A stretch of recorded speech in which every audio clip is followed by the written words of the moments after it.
Friends, Jyotika মিক্সাইটিৰ মই জ্যোতিকা আপোনালোক সকলোকে স্বাগতম জনাইছোঁ। আশা কৰিছোঁ আপোনালোক ভালে আছে। ফ্ৰেণ্ডছ, মই যে পিন্ধি আছোঁ কাপোৰযোৰ একেবাৰে সহজ পদ্ধতিৰে কম সময়তে কৰা এযোৰ কাপোৰ আৰু ইয়াতে অকণমান লেচৰ কামো কৰি দিছোঁ। চাওকচোন, ফ্লিপকাৰ্টৰ পৰা কিনি অনা এখন ষ্টেনচিলৰ সহায়ত এই কাপোৰযোৰ কৰি উলিয়াইছোঁ। একেবাৰে কম সময়তে কৰিছোঁ, অকণমান গেৰু ডিজাইন দিবলৈ ট্ৰাই কৰিছোঁ আৰু ইয়াতে দহি বটনাই লেচৰ কাম কৰি দিছোঁ। মেখেলাটোত লেচ লগাইছোঁ, গোটেই চাদৰখনৰ চাইডে চাইডে লেচ লগাই দিছোঁ। অৱশ্যে এইখন ষ্টেনচিলেৰে মই আগতে কাম কৰি আপোনালোকক দেখুৱাইছোঁ, নিশ্চয় আপোনালোকৰ মনত আছে। যিয়ে নহওক, আকৌ এবাৰ কাপোৰ এযোৰ কৰিলোঁ। অৱশ্যে কাপোৰ কৰা নাছিলোঁ, তেতিয়া মই চলত এই ষ্টেনচিলৰ কাম কৰিছিলোঁ আৰু সম্পূৰ্ণ কাপোৰযোৰ আপোনালোকক দেখুৱাওঁ আহকচোন কেনেকৈ কৰিলোঁ কম সময়তে। আৰু চাইডে চাইডে এনেকৈ লেচ লগাই দিছোঁ কৈছোঁৱে। ফ্ৰেণ্ডছ, এই যে ষ্টেনচিলখন দেখিছে, আগতে মই চলত এবাৰ কৰিছিলোঁ সোণালী ৰং দি পেলাই। নিশ্চয় আপোনালোকৰ মনত আছে নহয়নে? আগতে ভিডিঅ' দি ৰাখিছোঁ আৰু সেইখন ষ্টেনচিলে আজি ব্যৱহাৰ কৰিছোঁ এয়া এযোৰ চাদৰ মেখেলা কৰোঁ বুলি। আৰু ধুই ধাই এনেকৈ থৈ দিছিলোঁ। তাৰপিছত ইয়াতে এয়া ষ্টেনচিলখন লৈছোঁ, চাদৰখন পাৰি ল'লোঁ ডাঠ কাপোৰ এখনৰ ওপৰত আৰু এয়া লৈছোঁ ফৰ্ম অকণমান আৰু লৈছোঁ 4টা মাত্ৰ ৰং। এই 4টা ৰং এয়া ক'লা ৰং, এক্ৰিলিকৰ ৰঙে লৈছোঁ। আপোনালোকক যে ফেব্ৰিক কৰোঁতে সদায় দেখুৱাই থাকোঁ মই ৰংখিনি, সেইকাৰণে ৰংখিনি বৰ বেছিকৈ দেখুৱাই থকা নাই। এয়া লৈছোঁ ক'লা আৰু এয়া লৈছোঁ নীলা, এয়া নীলা ৰং লৈছোঁ আৰু লৈছোঁ আপোনালোকে চাই থাকক। আৰু এয়া লৈছোঁ চাওকচোন হালধীয়া ৰং, এয়া হালধীয়া ৰং অকণমান এখন ঢাকনিৰ ওপৰত এনেকৈ বাকি বাকি লৈছোঁ আৰু লৈছোঁ এয়া আচলতে ৰঙা আৰু গুলপীয়া পিছত মিক্স কৰিম। এতিয়া প্ৰথমতে গুলপীয়া ৰংটোকে ইয়াতে অলপমান বাকি ল'লোঁ। এয়া দেখিছেনে? 4টা ৰং সমানে বাকি লৈছোঁ মই ষ্টেনচিলখন ব্যৱহাৰ কৰাৰ আগমুহূৰ্তত।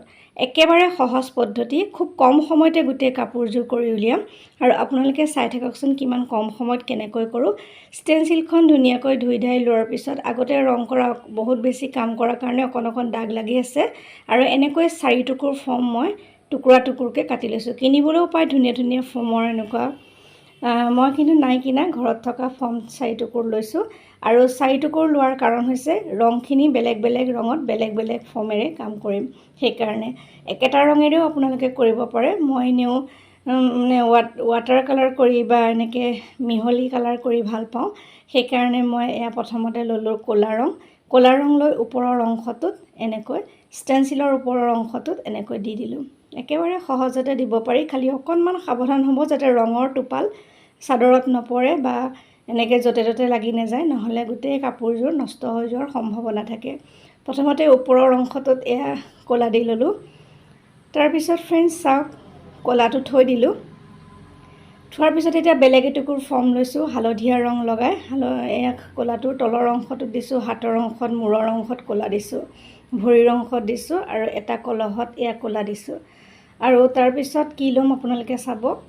মই দুটামান দেখুৱাৰ পিছতে আপোনালোকে হয়তো আইডিয়া কৰিব পাৰিব। বহুতে জানে, কৰিছে ষ্টেনচিল দি কৰিবলৈ একেবাৰে সহজ। ডাঙৰ ডাঙৰ বেড কভাৰ কৰিবলৈ ভাল, ধুনীয়া ধুনীয়া শাৰী কৰিবলৈ ভাল। বহুত যেতিয়া কাম থাকে তেতিয়া ষ্টেনচিল লৈ ল'লে আমাৰ সহজ হৈ পৰে। আৰু এয়া চাওক, ছেকেণ্ড মানে এই পাৰ্টটোত মই এইখিনিতে এয়া গুলপীয়া ৰং অলপমান বেলেগ এটুকুৰ ফৰ্ম দি পেলাই দি দিছোঁ। গোটেইখিনি ফৰ্ম একেলগে লেটিয়ালে ৰংবোৰো একেই হৈ যাব, সেইকাৰণে 4 টুকুৰ ফৰ্ম বেলেগ বেলেগকৈ লৈ লৈছিলোঁ।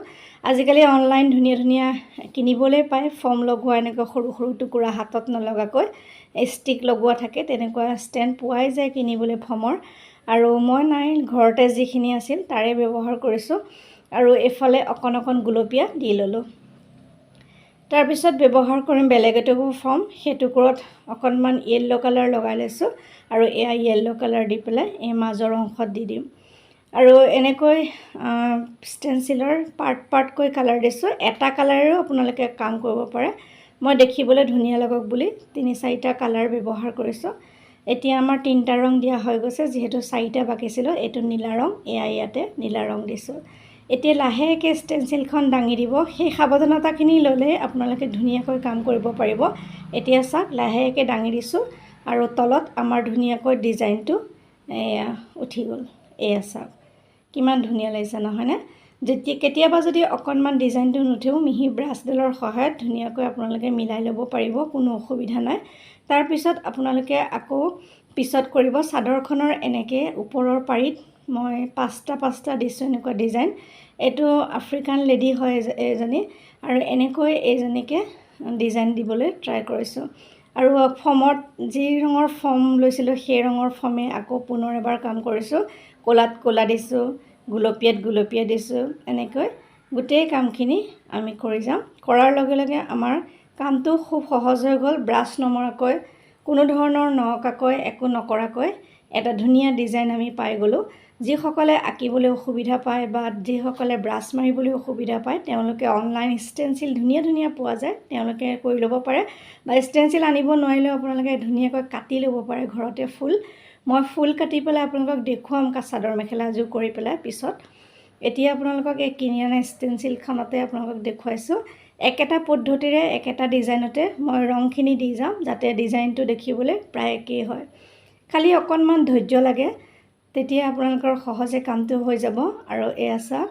ক'লা গুলপীয়া হালধীয়া আৰু এতিয়া ডিম নীলা এনেকৈ আমাৰ গোটেই ডিজাইনখিনি প্ৰথমতে ভাবি ল'ব ক'ত ডিজাইনখিনি দিব চাদৰৰ কোনফালে দিব বা মেখেলাত ক'ত দিব এনেকৈ ভাবি ল'ব তাৰপিছত আপোনালোকে দি যাব মই গোটেইখিনি কৰি থকা নেদেখাওঁ যিহেতু অকণমান সময়ো লাগিছে 1-1.5 ঘণ্টা সময় লাগিলে কাপোৰযোৰ কৰি উলিয়াওঁতে আৰু এনেকৈ খুব কম সময়ৰ ভিতৰতে আমাৰ চাদৰ মেখেলাযোৰ ৰেডি হৈ গ'ল এয়া চাওক আপোনালোকক দুটা ডিজাইন দেখুৱালৈ আৰু 3 নম্বৰ ডিজাইনটো তেনেকৈ একেটা ডিজাইনে গোটেইখনতে কৰি যাম আৰু আপোনালোকক প্ৰথমতে পিন্ধি পেলাই মই চাদৰ মেখেলাযোৰ দেখুৱাইছোৱে শেষত এতিয়া যিহেতু খুব ভাল পায় মানুহে লেছ মই কৈছোৱে ইয়াতে অকণমান লেছৰ কামো কৰি দিছোঁ আপোনালোকে দেখি থাকিব মই কেনেকৈ কৰিম আৰু চাদৰ মেখেলাযোৰ দেখি হয়তো বহুতে অনুমান কৰিব পাৰিছে মই কি ধৰণে কাপোৰযোৰ কৰিছোঁ আৰু অকণমান ধৈৰ্য ধৰি চাফাকৈ কৰি থাকিলে কাপোৰযোৰত দাগ লগাৰ সম্ভাৱনা কম থাকে নহ'লে এনেকৈ ৰং আনি থাকোঁতে যদি ৰং পৰি যায় তেনেহ'লে গোটেই কাপোৰযোৰ এনেই নষ্ট হৈ যাব সেইটো সাৱধানতা ল'লে আপোনালোকে ধুনীয়াকৈ কাপোৰ এযোৰ কৰি ল'ব পাৰিব আৰু মই এনেকৈ গোটেই কাপোৰযোৰ কৰিলোঁ আৰু এই ডিজাইনটোকে গোটেই চাদৰৰ আঁচলত চাইডে চাইডে এনেকৈ গোটেই ডিজাইনটো এনেকৈ দি ল'লোঁ আৰু গোটেইখিনি ডিজাইন কৰি থকা দেখুৱা নাই যিহেতু একেই প্ৰচেছ একেটা পদ্ধতিৰে মই কৰিছোঁ সেই একেটা পদ্ধতিৰে গোটেই চাদৰ মেখেলাযোৰ সম্পূৰ্ণ হৈ গ'ল এয়া ফ্ৰেঞ্চ চাওকচোন ফিগাৰটো আৰু দুটা কলহ 4টা কলহ দুফালে দুটা ইফালে দুটা এনেকৈ কলহ আছিলে আৰু এনেকৈ দি দিয়ে কাপোৰযোৰ শেষ কৰিলোঁ ভাল লাগিছে নহয়নে ফ্ৰেণ্ডছ ইয়াতে গ্লিটাৰ ইউজ কৰিব পাৰে আপোনালোকে চাইডে চাইডে গ্লিটাৰ দি দিলেও দেখিবলৈ ধুনীয়া লাগিব আৰু যদি ক'ৰবাত কিবা কাৰণত ষ্টেনচিলত নেলাগে তেতিয়া কোনো অসুবিধা নাই আকৌ ষ্টেনচিলখন অকণ চাফা কৰি মচি বা লৈ আপোনালোকে ওপৰত পাৰি পেলাই আকৌ ৰংখিনি বুলাই দিব পাৰিব ষ্টেনচিলত সেইটো এটা সুবিধা আছে একো অসুবিধাৰ সৃষ্টি নহয় খালি অকণমান ধৈৰ্য আৰু অকণমান সাৱধান হৈ পেলাই কামটো কৰিলে চাদৰ মেখেলা বা হওক বা বিছনা চাদৰেই হওক বা গাৰুৱাৰেই হওক সকলো ধৰণৰ কাম আপোনালোকে কৰি ল'ব পাৰিব ষ্টেনচিলৰ সহায়ত আগতে দেখুওৱা শ্বলখন আপোনালোকৰ নিশ্চয় মনত আছে মই সোণালী কালাৰ দি কৰিছিলোঁ প্ৰথমতে অকণমান দেখুৱাইছিলোঁ যদি ভিডিঅ'টো নাই চোৱা চাবচোন ব্লেকত সোণালী কালাৰ দিওঁতে খুব ধুনীয়া হৈছিল শ্বলখন দেখিবলৈ আৰু এনেকৈ আমাৰ গোটেইখিনি ফিগাৰ সম্পূৰ্ণ কৰিলোঁ এয়া চাওক মাজত বেছি দিয়া নাই চাইডে চাইডে এটা এটা দিছোঁ আৰু এখন মেখেলা তেনেকৈ এলাইন দি দিছোঁ আৰু ওপৰত এলাইন আৰু এয়া চাওকচোন লেছখিনি পাৰি পেলাই সজাই দিছোঁ আজিকালি যিহেতু লেছ বহুতে ভাল পায় ভাবিছোঁ ষ্টেনচিলৰ কাম কৰিছোঁ যদি অকণমান লেছ ৱৰ্ক কৰি দিওঁ তেতিয়া হয়তো দেখিবলৈ আৰু ভাল লাগিব আৰু এনেকৈ লেছখিনি ধুনীয়াকৈ চাদৰখনৰ ওপৰত মই পাৰি পাৰি ল'লোঁ কেনেকুৱা ডিজাইন দিম কি কৰিম আগতেই ভাবি ল'লোঁ ভাবি লোৱাৰ পিছতহে মই আকৌ একেবাৰে লগাই লৈ তাৰপিছত আঠা দিছোঁ আৰু এনেকৈ লেছখিনি এয়া হাতৰ ওপৰে এপাহ এপাহ ফুল দিছোঁ মাজে মাজেও এপাহ এপাহ গুলপীয়া নীলা আৰু মাটিয়া ৰং এনেকৈ পাতল ৰং লৈছোঁ আৰু আপোনালোকেতো জানে আঠাটো মোৰ হাততে আঠাটো আছে লেছৰ কামটো আপোনালোকক কৰি দেখুৱাই আছোঁ বিভিন্ন ধৰণৰ লেছৰ অৰ্ডাৰো আহিছে মই অৰ্ডাৰসমূহ ৰাখি পেলাই কাম কৰি আছোঁ দি আছোঁ অৰ্ডাৰসমূহ আৰু এইযোৰ কোনো অৰ্ডাৰ নাই মোৰ এনেই মনলৈ অহা এটা ডিজাইন ষ্টেনচিলখন আছিল যিহেতু ভাবিলোঁ এনেকৈ আৰু এটা ডিজাইন কৰোঁচোন আৰু কেতিয়াবা কিবা কাৰণত যদি ৰং চং লাগি যায় আজিকালি বৰ ভাল হৈছে লেছটো যিহেতু আহিয়ে গ'ল লেছ লগাই দিয়াৰ লগে লগে লেতেৰাখিনিও নাইকিয়া হৈ যাব আৰু এইডাল দেখিছেনে এয়া হৈছে লেছ এডাল ডাঙৰ লেছ এইডাল চাদৰৰ কিনাৰে কিনাৰে লগোৱা মই অফলাইন কিনি আনিছিলোঁ এইডাল আৰু মেচিনটোত পাৰি লৈ এনেকৈ ডিজাইন দিলোঁ চাইডে চাইডে চিলাই দিলোঁ ভাবিলোঁ ইয়াত দহি নবতো, এনেকৈ গোটেই চাদৰ মেখেলাযোৰ মানে চিলাই দিওঁ আৰু অকণমান ভিডিঅ' কৰি ৰাখিছোঁ। আপোনালোকে দেখিছে, এয়া চাওক গোটেই চাদৰখনৰ চাইডে চিলোৱা হৈ গ'ল। আমাৰ গোটেই কাপোৰযোৰ সম্পূৰ্ণ হৈ গ'ল। এতিয়া ফাইনেল লুকটো আপোনালোকক দেখুৱাইছোঁ। আপোনালোকে চাওক, মেখেলাখনতো লগাই দিছোঁ অকণমান আৰু চাদৰখনৰ চাইডেও লগাই দিছোঁ। এয়া চাওক ফ্ৰেণ্ডছ, ফাইনেল লুক। নিশ্চয় কাৰোবাৰ ভাল লাগিছে আৰু গেৰ ডিজাইন দিবলৈ ট্ৰাই কৰিছোঁ অকণমান। ফুল অলপ সৰহকৈ লগাই দিছোঁ মানে অকণমান জেগাত। আপোনালোকে পিন্ধোতে হয়তো গম পাইছে। আৰু চাদৰ মেখেলাযোৰ এনেকৈ সম্পূৰ্ণ হ'ল। ইমান সময় মোৰ ভিডিঅ'টো চাই থকাৰ বাবে অশেষ ধন্যবাদ জনাইছোঁ। আপোনালোকে ইমান সময় যদি লাইক কৰা নাই, প্লিজ লাইক এটা কৰিব। আৰু যদি ভাবে এনেকুৱা চাদৰ মেখেলা কৰোঁ বুলি, নিশ্চয় কৰি ল'ব পাৰিব। ধুনীয়া ষ্টেনচিল বজাৰত কিনিবলৈ পোৱা যায় আৰু আপোনালোকেও এনেকৈ কৰি ল'ব পাৰে বা নিজে কাটি ষ্টেনচিল লৈ ব্যৱহাৰ কৰিব পাৰে। ফেব্ৰিক কৰিব নজনাসকলেও ধুনীয়াকৈ ফেব্ৰিক কৰিব পাৰিব।